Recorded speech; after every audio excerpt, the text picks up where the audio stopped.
अब what is the unit, अभी आपको मैंने बताया था ना कि देखिए डायमेंशन और यूनिट वाला जो कंसेप्ट है इसके ऊपर आपको ज़्यादा से ज़्यादा फोकस करना है। क्यों? क्योंकि हर साल देखोगे, हर ईयर, हर एग्जाम में इसके ऊपर बेस्ड एक ना एक क्वेश्चन आपको देखने को मिलेगा। इसलिए और ये बहुत ही सिंपल सा होता है, बहुत ही सिंपल सा, बस थोड़ा सा एक बार गो थ्रू कर लोगे, 10 से 15 मिनट का कंसेप्ट आप एक बार देख लीजिएगा तो ये आराम से एक क्वेश्चन आप करके चले जाओगे। और एक एक क्वेश्चन आपको डिसाइड करता है प्रीलिम्स में कट ऑफ मार्क्स पास करने के लिए, क्लियर करने के लिए। ठीक है, और आज के डेट में देखोगे 1/3 मार्क आपका नेगेटिव मार्क है बीपीएससी में।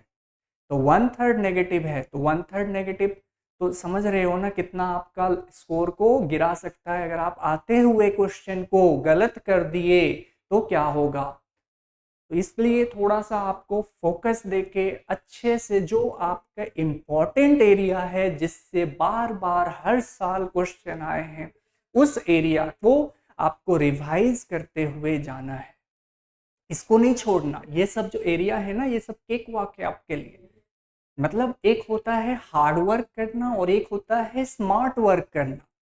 तो आपको हार्ड वर्क तो करिए, कोई नो डाउट, बट इसके साथ साथ थोड़ा सा स्मार्ट वर्क करो। और स्मार्ट वर्क करने के लिए आपको पता होना चाहिए कि कौन से एरिया से क्वेश्चन पूछा जाता है। और ये कैसे पता चलेगा कि कौन से एरिया से क्वेश्चन पूछा जाता है? थ्रू प्रीवियस ईयर क्वेश्चन को एनालाइज करके कि इस एरिया से इस क्वेश्चन को पूछा गया है। और देखिएगा हर साल हर एरिया से किस ज़्यादा से ज़्यादा, मतलब हर साल इस एरिया से अगर पूछा जा रहा है तो इसको आपको किसी भी हाल में करके जाना है एग्जाम में। इसी को बोला जाता है स्मार्ट वर्क। आप देखो बीपीएससी की या कोई भी कम्पिटिटिव एग्जाम की जब आप तैयारी करते हो, अगर कोई युद्ध लड़ने जा रहा है तो युद्ध लड़ने जा रहा है तो लड़ने के टाइम पे आपको दुश्मन का इसका स्ट्रेंथ पता होना चाहिए, उसकी वीकनेस पता होनी चाहिए। और आपको आपके लिए कौन है दुश्मन? यही जो सब्जेक्ट हैं, history, polity, science, geography, Bihar special, ये सब आपके लिए क्या है? एक तरह से दुश्मन है।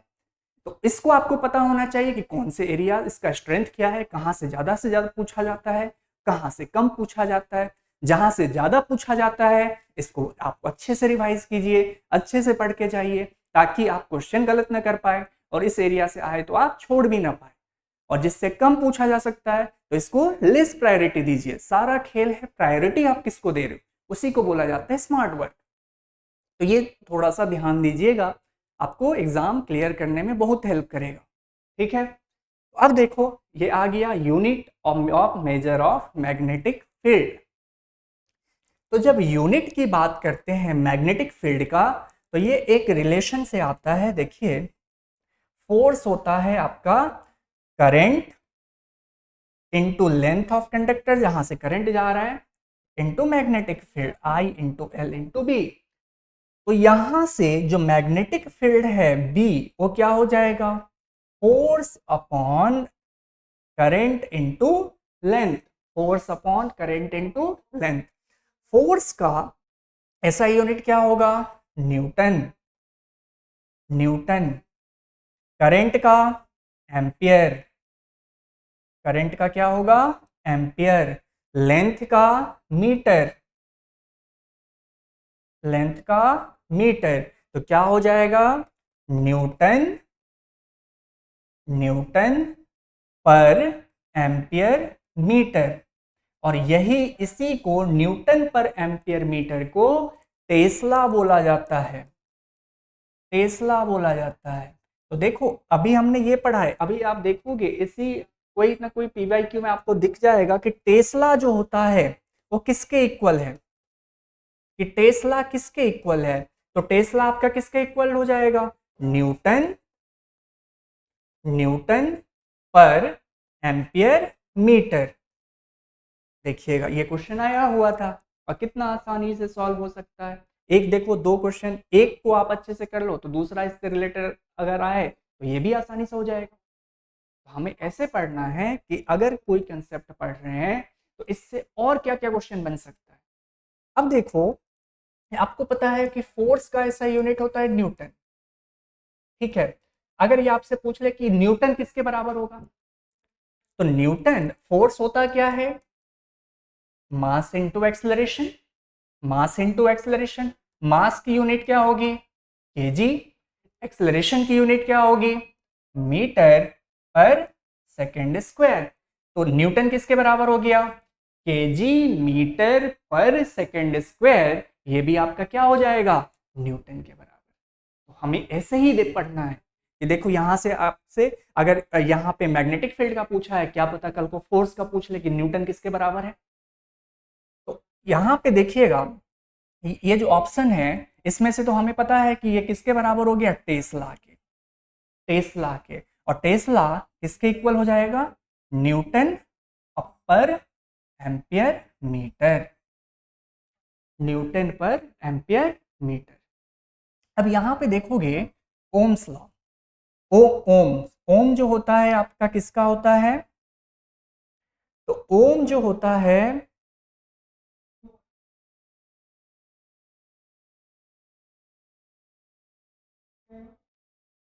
ओम जो होता है ओम, वो आपका रेजिस्टेंस का होता है,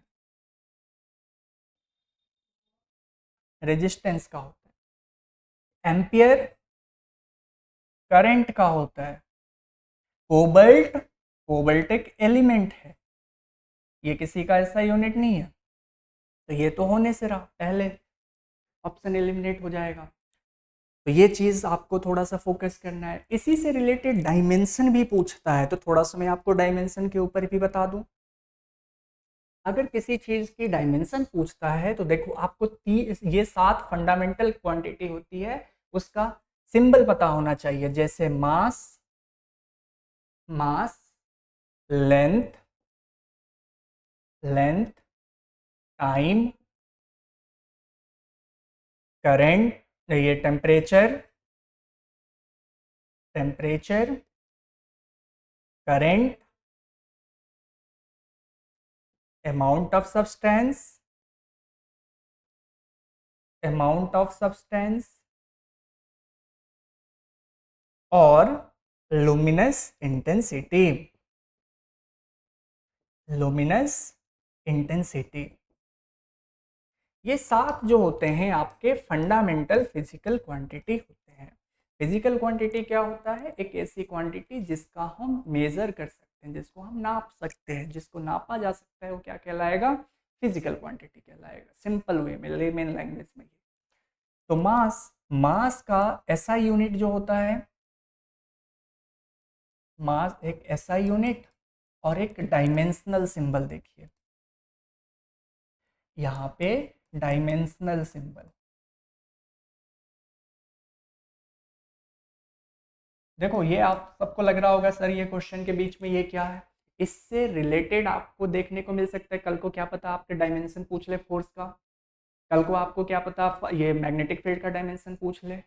आज अभी मैग्नेटिक फील्ड के बारे में एसआई यूनिट पूछा है, कल को डायमेंशन भी पूछा जा सकता है, तब क्या करोगे आप। तो आपको हर चीज से, हर एंगल से तैयार होके रहना कि कल को कुछ भी पूछे हम तैयार हैं, हम रुकने वाले नहीं हैं, हम सही करके आएंगे। इतना क्लैरिटी आपके दिमाग में होना चाहिए। तो मास का ऐसा यूनिट क्या होगा, किलोग्राम। मास का ऐसा यूनिट किलोग्राम। लेंथ का मीटर, टाइम का सेकंड, टेम्परेचर का केल्विन, करंट का एम्पियर, करंट का क्या होगा, एम्पियर, अमाउंट ऑफ सब्सटेंस का मोल, लुमिनस इंटेंसिटी का कैंडेला। ये इसका क्या होता है, एसआई यूनिट। अब डायमेंशनल सिंबल जहां पे मास आए, मास आए तो क्या इसका डायमेंशनल सिंबल क्या हो जाएगा, एम। लेंथ का डायमेंशनल सिंबल एल, टाइम का डायमेंशनल सिंबल होता है टी, टेम्परेचर का डायमेंशनल सिंबल होता है के, करंट का डायमेंशनल सिंबल होता है आई, अमाउंट ऑफ सब्सटेंस का लिखोगे मोल, और लुमिनस इंटेंसिटी का candela, C D. C D.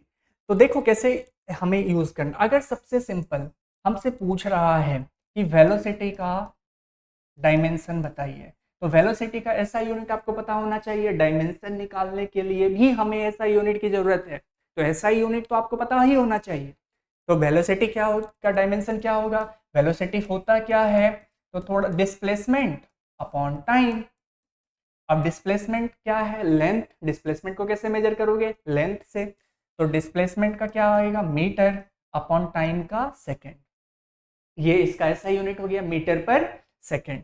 तो मीटर पर सेकेंड इसका ऐसा यूनिट हो गया, तो मीटर के लिए हम क्या लिखेंगे, एल, सेकेंड के लिए हम क्या लिखेंगे, टी, तो एल अपॉन टी, तो क्या हो जाएगा, एल टी माइनस वन, ये क्या हो जाएगा, S I unit of velocity. Clear है, एसआई यूनिट नहीं, डायमेंशन ऑफ, एसआई यूनिट तो मीटर पर सेकेंड हो गया, डायमेंशन ऑफ वेलोसिटी। अगर ऐसे ही मान लो एक्सेलरेशन से, आप एक्सेलरेशन का आपका पूछ ले, एक्सेलरेशन का पूछ ले, तो एक्सेलरेशन क्या होगा, मीटर पर सेकेंड स्क्वायर होता है इसका ऐसा यूनिट। तो मीटर पर सेकेंड स्क्वायर है तो क्या होगा, मीटर के लिए लेंथ, सेकेंड स्क्वायर टाइम, तो एल का अपॉन टी स्क्वायर, तो क्या हो जाएगा, एल टी माइनस 2, ये आपका डायमेंशन हो जाएगा किसका, एक्सेलरेशन का। तो ये चीज भी थोड़ा सा ध्यान रखिएगा कि आगे इससे रिलेटेड और क्या फैक्ट पूछा जा सकता है आपसे। फोर्स का पूछ ले, फोर्स का पूछा भी है, फोर्स का क्या होता है, मास इनटू एक्सेलरेशन। आपका मास का पता है, ऐसा यूनिट होता है केजी, एक्सेलरेशन का पता है मीटर पर सेकेंड स्क्वायर।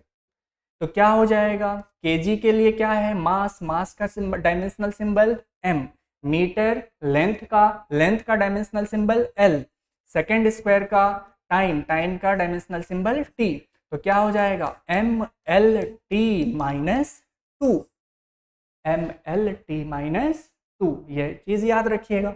एक और इंपॉर्टेंट बता देता हूं, वो भी याद रखना, वर्ग, वर्ग का क्या होता है, वर्ग होता है फोर्स इनटू डिस्प्लेसमेंट।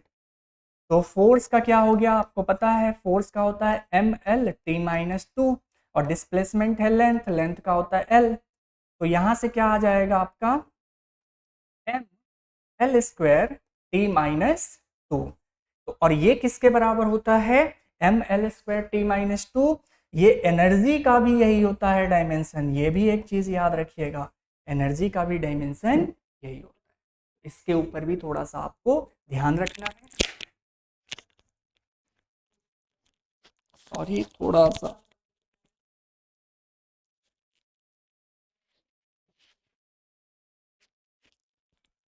मुझे इसको लगाने दीजिए, ठीक है, आवाज आ रही, देखिए, तो ये एनर्जी का और वर्क का जो डायमेंशन है वो सेम होता है, ये चीज ध्यान रखिएगा, ठीक है। तो ये जो जो इंपॉर्टेंस है मैं बताते जा रहा हूं। नेक्स्ट है अगला, अब ये क्वेश्चन है, for two liquids A and B to form an ideal solution, दो लिक्विड है, इसको हमें आइडियल सॉल्यूशन बनाना है। तो याद रखिएगा, आइडियल सॉल्यूशन बनाने के लिए, आइडियल सॉल्यूशन जब बनाना हो तो इस केस में ना तो कोई हीट की, इस प्रोसेस के दौरान ना तो कोई हीट की एब्जॉर्प्शन हो और ना ही कोई हीट की रिलीज हो, ना तो हीट एब्जॉर्ब करेगा करे, ना ही हीट का रिलीज हो। तो यानी आप क्या बोल सकते हो कि डेल्टा एच जो होना चाहिए वो मिक्सिंग के दौरान वो जीरो होना चाहिए, ठीक है, डेल्टा एच मिक्सिंग के दौरान जीरो हो जाए, और यही आपका क्या होता है, एंथैल्पी। तो enthalpy of mixing should be zero, enthalpy zero होना चाहिए, ये एक इम्पॉर्टेंट है आपका आइडियल सॉल्यूशन के लिए। एंट्रोपी जीरो नहीं होगा, तो कोई भी स्पॉन्टेनियस प्रोसेस होगा तो एंट्रोपी जीरो नहीं होगी, फ्री एनर्जी ऑफ मिक्सिंग ये भी जीरो नहीं होगा, ये चीज ध्यान रखिएगा। तो आइडियल सॉल्यूशन के लिए आपका एंथैल्पी, यानी ना तो कोई हीट की एब्जॉर्ब करे, एब्जॉर्ब मतलब कोई चीज रखे, हीट ले नहीं, और ना ही कुछ हीट रिलीज करे, ठीक है, कोई बाहर से हीट ना ले और कोई अपने अंदर का हीट भी रिलीज ना करे, तो इसको क्या बोलोगे, enthalpy of mixing should be 0। यही आपके हिंदी में भी है, थोड़ा सा दो तरलों ए तथा बी को मिलाने का, और आदर्श तरल प्राप्त करने के लिए क्या होना चाहिए, मिश्रण की तापीय धारिता शून्य होनी चाहिए। मिश्रण की तापीय धारिता शून्य होनी चाहिए। ठीक है, आगे बढ़ें। तो ये चीज थोड़ा सा देखिएगा। अगर कोई डाउट हो तो आप कमेंट कर सकते हैं यहाँ पे, कमेंट करके आप बता दीजिएगा कि सर इस क्वेश्चन में ये कंसेप्ट में थोड़ा सा डाउट है, तो मैं बता दूंगा अगले सीरीज अगले लेक्चर में आपको इसको क्लियर कर दिया जाएगा। ठीक है, तो इसको लेके कोई हेजिटेशन आपके एंड से नहीं होना चाहिए कि सर इसमें हमें नहीं समझ में आया या ये डाउट है, तो इसको कैसे आप थ्रू कमेंट आप बता सकते हो। तो देखिए नेक्स्ट है कैटलिस्ट। कैटलिस्ट क्या होता है, एक मीडियम होता है जिसके थ्रू या तो रिएक्शन की रेट बढ़ती है या कम। यहाँ पे बोला है catalyst used in hydrogenation of vegetable oil into वनस्पति घी। ये क्या होगा, कौन सा आपका कैटलिस्ट को हम यूज करें कि वेजिटेबल ऑयल को कन्वर्ट करने के लिए वनस्पति घी। तो याद रखना ये सिंपल ये कहाँ से उठाया गया है देखोगे तो कार्बन एंड इट्स कंपाउंड वाला जो चैप्टर है क्लास 10th का चैप्टर नंबर 4 या 5 जो होगा केमिस्ट्री वाला, इसमें से ये डायरेक्ट उठाया है। तो ये जो आंसर है तो क्या हो जाएगा, निकेल। निकेल एलिमेंट जो होता है वो अनसैचुरेटेड फैट को सैचुरेटेड फैट में कन्वर्ट करता है। अनसैचुरेटेड फैट को सैचुरेटेड फैट में कन्वर्ट करता है।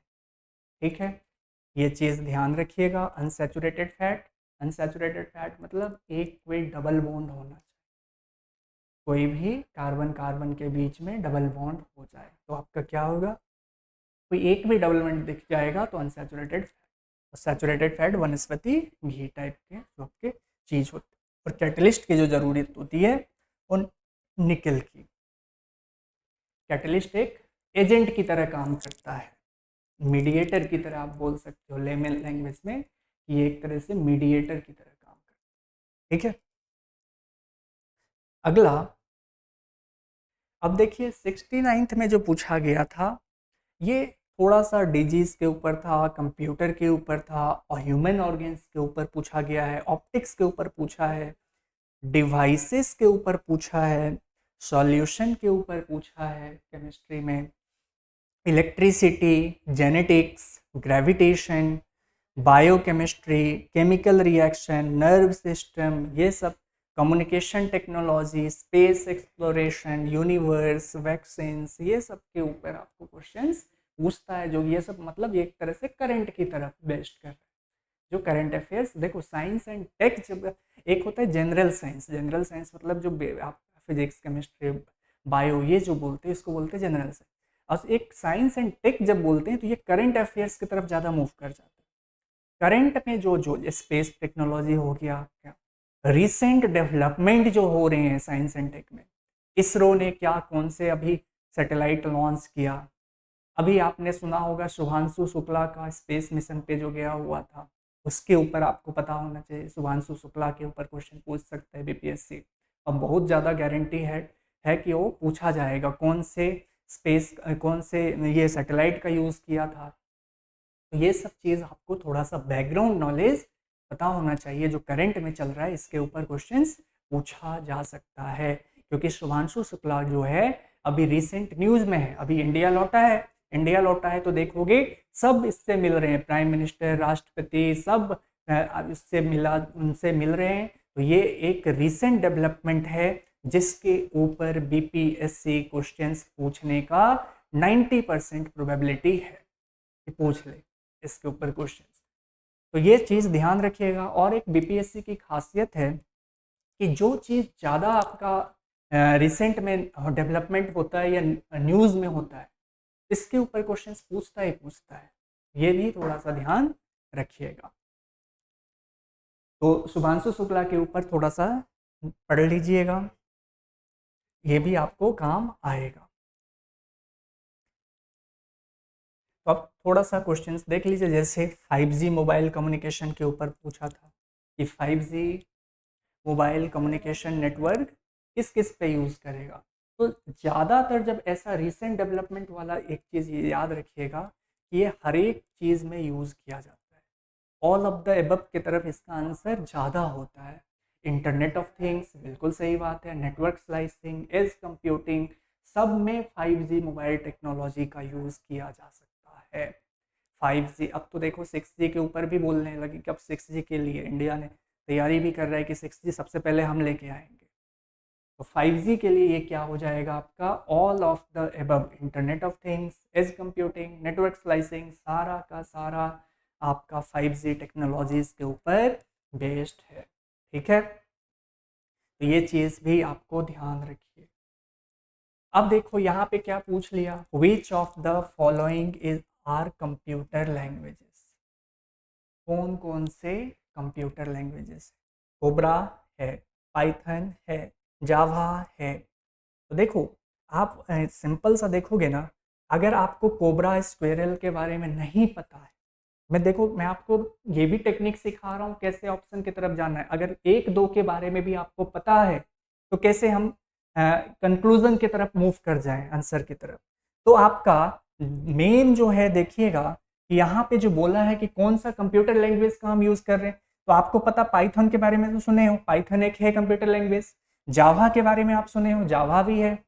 तो पाइथन और जावा दो तो आपके पास है, तो यानी 2 एंड 4 तो अगर होना चाहिए। अब 2 एंड 4 देखो किसी में दिख रहा है, एक ही ऑप्शन के अलावा दिख रहा है, कौन से ऑप्शन, ये तो डी ऑप्शन है, डी ऑप्शन में ही है 2 एंड 4, इसके अलावा तो और कहीं नहीं है।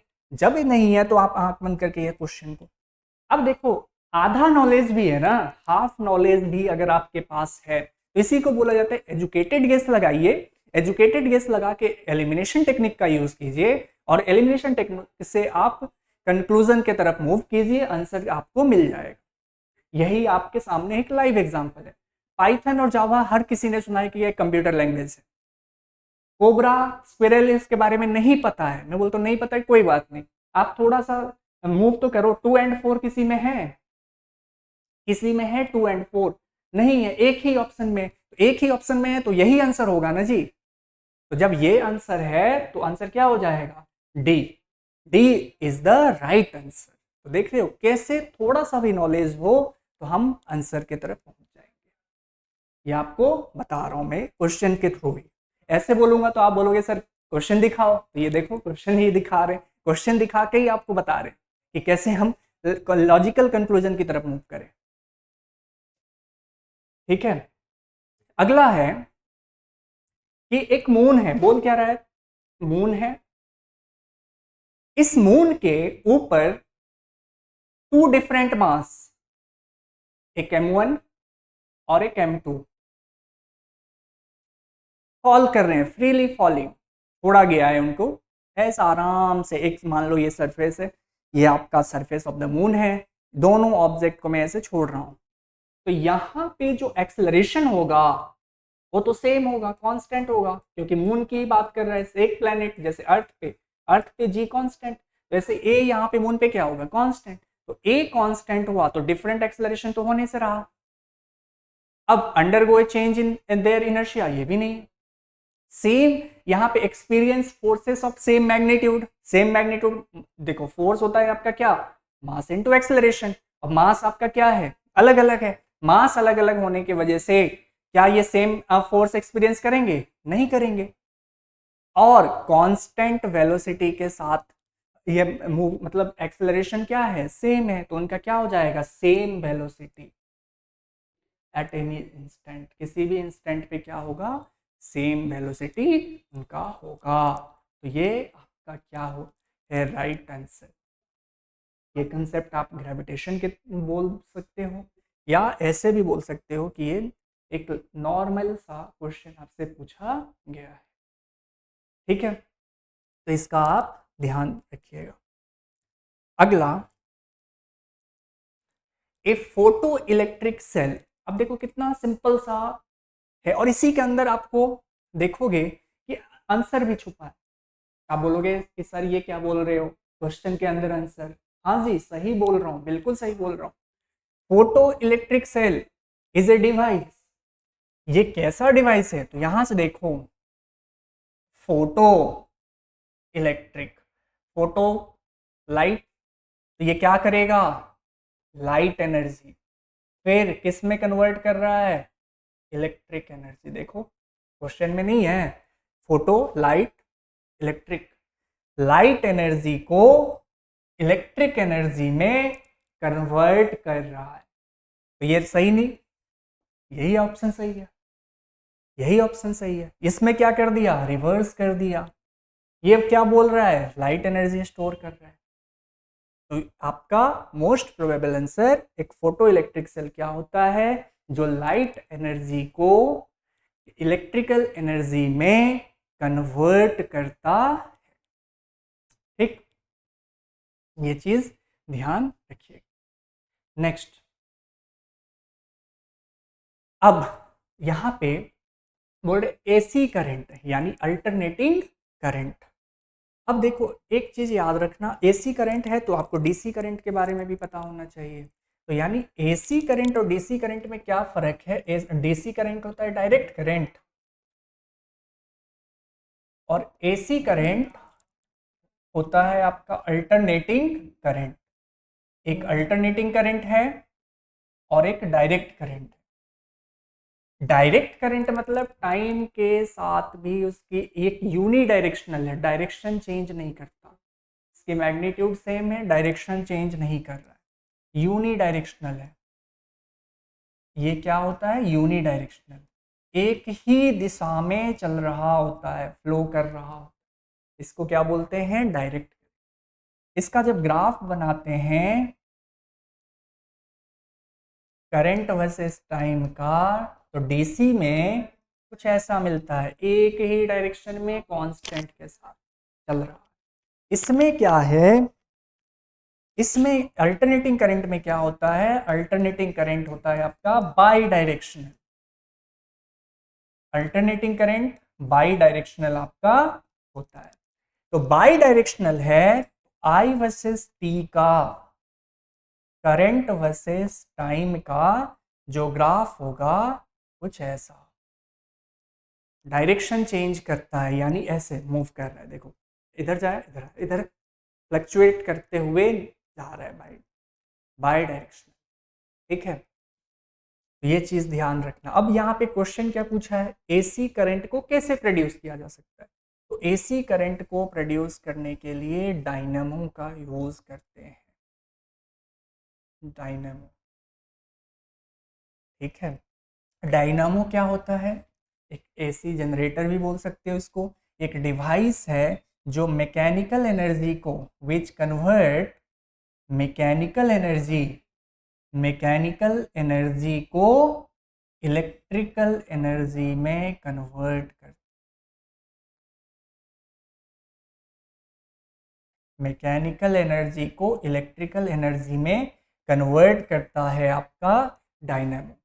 तो डायनामो के थ्रू ही एसी करंट का आपका, जिसका नाम ही है डायनामो का दूसरा नाम, अगर ये दूसरा नाम देता तो आंसर यही था, एसी जनरेटर, नाम ही है एसी जनरेटर, एसी का जनरेट कर, अल्टरनेटिंग करंट का, मैकेनिकल एनर्जी को इलेक्ट्रिकल एनर्जी में कन्वर्ट कर दे, उसी का क्या नाम है, यही है, कहलाता है एसी जनरेटर, एसी जनरेटर। ठीक है, क्लियर हुआ। चलो आगे मूव करते हैं। अगला पूछा है कि विच of the following is a bad conductor of electricity. देखो जो है ना, salted water, orange juice, lemon juice, सारे के सारे जो हैं गुड कंडक्टर, गुड कंडक्टर है। तो इसका आंसर सिंपल है, लॉ, ये none of the above, none of the above है। ठीक, ये सिंपल सा क्वेश्चन है, इसमें ज़्यादा माथा पिच्ची नहीं करना। अब देखो करंट डेंसिटी, इसके ऊपर थोड़ा सा चर्चा करते हैं। करंट डेंसिटी जो होता है ये आपका amount of current flowing per unit area, कितना करंट पर यूनिट एरिया के में जा रहा है वही आपका करंट डेंसिटी है, करंट डेंसिटी। और करंट डेंसिटी जो होता है आपका ये एक तरह से वेक्टर क्वांटिटी है, इसको लिखते हैं ना जे। वेक्टर क्वांटिटी के लिए कोई भी अगर वेक्टर क्वांटिटी को रिप्रेजेंट करने का तरीका होता है उसके ऊपर एरो मार्क लगा दीजिए, तो एरो मार्क लगा दोगे तो क्या होगा, ये चीज आपका वेक्टर क्वांटिटी कहलाएगा। ठीक, तो यहाँ पे करंट डेंसिटी एक तरह से वेक्टर क्वांटिटी है, और इसकी जो एसआई यूनिट होती है ये भी याद रखना कि आज क्या पता यहाँ पे यहाँ पूछ लिया है कि स्केलर है या वेक्टर है, अगली बार डायमेंशन पूछा जा सकता है या उसकी एसआई यूनिट पूछा जा सकता है, कुछ भी पूछा जा सकता है। तो हर चीज के लिए तैयार हो। तो करंट का क्या हो जाएगा, एम्पियर, करंट का एम्पियर, एरिया का मीटर स्क्वायर, तो क्या होगा ampere per metre square, ampere per metre square, ये आपका करंट डेंसिटी का क्या हो जाएगा, एसआई यूनिट। उसकी ये क्या हो जाएगी डायमेंशन, उसकी डायमेंशन, उसकी डायमेंशन क्या हो जाएगी, डायमेंशन की जब बात करें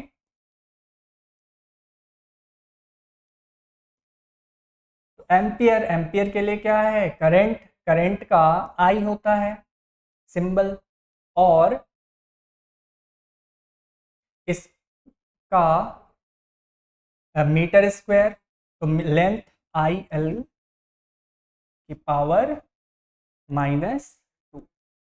ये भी ध्यान रखिएगा कि आपसे करंट डेंसिटी भी पूछा जा सकता, ठीक है, करंट डेंसिटी का डायमेंशन भी पूछा जा सकता है।